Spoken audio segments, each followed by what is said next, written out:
ഗുരുതര ഗതാഗത നിയമലംഘനം നടത്തുന്നവർക്ക് പിഴയടക്കലും ജയിൽവാസവും മാത്രമായിരിക്കില്ല ഇനി ശിക്ഷ. പകരം പണം നൽകാതെ പണിയെടുപ്പിക്കൽ കൂടിയുണ്ടാകും. രാജ്യത്ത് ഗുരുതര ഗതാഗത നിയമലംഘനം നടത്തുന്നവർക്കുള്ള ശിക്ഷ കടുപ്പിച്ചിരിക്കുകയാണ് കുവൈത്ത്. നിയമലംഘനങ്ങൾക്ക് പിടികൂടുന്നവരെ സാമൂഹിക സേവനത്തിന്റെ ഭാഗമായി വേതനമില്ലാതെ 1 വർഷം ജോലി ചെയ്യിപ്പിക്കാനാണ് പുതിയ ഗതാഗത നിയമത്തിൽ നിർദ്ദേശിച്ചിട്ടുള്ളത്. ഇതോടെ പിടിക്കപ്പെടുന്നവർ അധികൃതർ പറയുന്നിടത്ത് ദിവസേന 8 മണിക്കൂർ എന്ന തോതിൽ വർഷം മുഴുവൻ ജോലി ചെയ്യേണ്ടി വരും. അതേസമയം നിയമലംഘനത്തിൽ ഏർപ്പെട്ട വാഹനം കണ്ടുകെട്ടാനും നിർദ്ദേശമുണ്ട്. നിശ്ചിത കാലയളവിലേക്ക് കണ്ടുകെട്ടുന്ന വാഹനം നിരീക്ഷിക്കാനുള്ള ഉപകരണം ഘടിപ്പിച്ച ശേഷം അതത് വ്യക്തികളുടെ വീടുകളിൽ തന്നെ സൂക്ഷിക്കും. ഈ ഉപകരണം നീക്കുകയോ കേടുവരുത്തുകയോ ചെയ്താൽ ശിക്ഷ ഇരട്ടിയാക്കുമെന്നും മുന്നറിയിപ്പുണ്ട്. രാജ്യത്തെ റോഡ് സുരക്ഷ ശക്തിപ്പെടുത്തുക എന്നതാണ് ഇതിലൂടെ പ്രധാനമായും ലക്ഷ്യമിടുന്നത്. ഇതിനു പുറമെ സീൽ ബെൽറ്റ് ഉപയോഗവും മൊബൈൽ ഫോൺ ലംഘനങ്ങളും നിരീക്ഷിക്കുന്നതിനായി ജനറൽ ട്രാഫിക് ഡിപ്പാർട്ട്മെന്റ് 252 പുതിയ ക്യാമറകൾ സ്ഥാപിക്കുമെന്നും ഈ ക്യാമറകൾ 2 മാസത്തിനുള്ളിൽ പൂർണ്ണമായും പ്രവർത്തന സജ്ജമാകുമെന്നും അധികൃതർ അറിയിച്ചിട്ടുണ്ട്. ഗുരുതരമായ ലംഘനങ്ങൾക്ക് നിയമത്തിലെ വ്യവസ്ഥകൾ പൊതുജനങ്ങളെ അറിയിക്കുന്നതിന് general department of public relation and security മീഡിയയുമായി സഹകരിച്ച് ഒരു ബോധവൽക്കരണ ക്യാമ്പയിനും ഉടൻ ആരംഭിക്കുന്നുണ്ട്. 44 വർഷത്തിന് ശേഷം ട്രാഫിക് നിയമത്തിൽ വൻ മാറ്റങ്ങളാണ് കുവൈത്ത് കൊണ്ടുവന്നിരിക്കുന്നത്.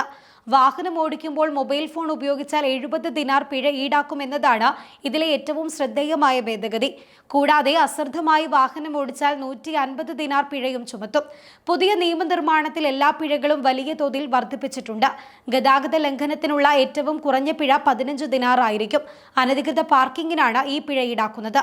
പ്രവാസികൾക്ക് ഒന്നിൽ കൂടുതൽ വാഹനങ്ങൾ സ്വന്തമാക്കുന്നതിൽ നിന്നുള്ള വിലക്കാണ് പുതിയ നിയമത്തിന്റെ മറ്റൊരു പ്രധാന വ്യവസ്ഥ. 44 വർഷത്തിന് ശേഷമാണ് കുവൈറ്റ് ട്രാഫിക് നിയമത്തിലെ കാതലായ ഭേദഗതികൾ വരുത്തിയിരിക്കുന്നത്.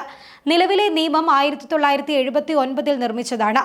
ഇതിലെ വ്യവസ്ഥകൾ നിയമലംഘനങ്ങൾ തടയാൻ പര്യാപ്തമല്ലെന്ന തിരിച്ചറിവാണ് പുതിയ നിയമം ഉണ്ടാക്കാൻ അധികൃതരെ പ്രേരിപ്പിച്ചത്.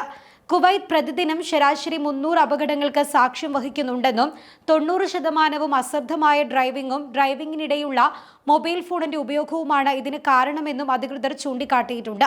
പുതിയ നിയമപ്രകാരം ഡ്രൈവിംഗിനിടയിലെ മൊബൈൽ ഫോൺ ഉപയോഗത്തിനുള്ള പിഴ 5 ദിനാറിൽ നിന്ന് 75 ദിനാറായി വർദ്ധിപ്പിക്കാനാണ് തീരുമാനിച്ചിരിക്കുന്നത്. കൂടാതെ സീറ്റ് ബെൽറ്റ് ധരിക്കാത്തതിന്റെ പിഴ 10 ദിനാർ ആയിരുന്നത് 30 ദിനാറുമാക്കും. അശ്രദ്ധമായി വാഹനം ഓടിക്കുന്നതിനുള്ള പിഴ 30 നിന്ന് 150 ദിനാറായി ഉയരുകയും ചെയ്തിട്ടുണ്ട്.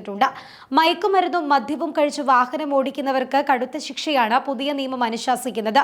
ഇത്തരം കുറ്റകൃത്യങ്ങൾക്കുള്ള പിഴ 1000 ദിനാറിൽ നിന്ന് 3000 ദിനാറായി ഉയർത്തിയിട്ടുണ്ട്. ഇതിനു പുറമെ 1 വർഷം മുതൽ 2 വർഷം വരെ തടവ് ശിക്ഷയ്ക്കും സാധ്യതയുണ്ട്.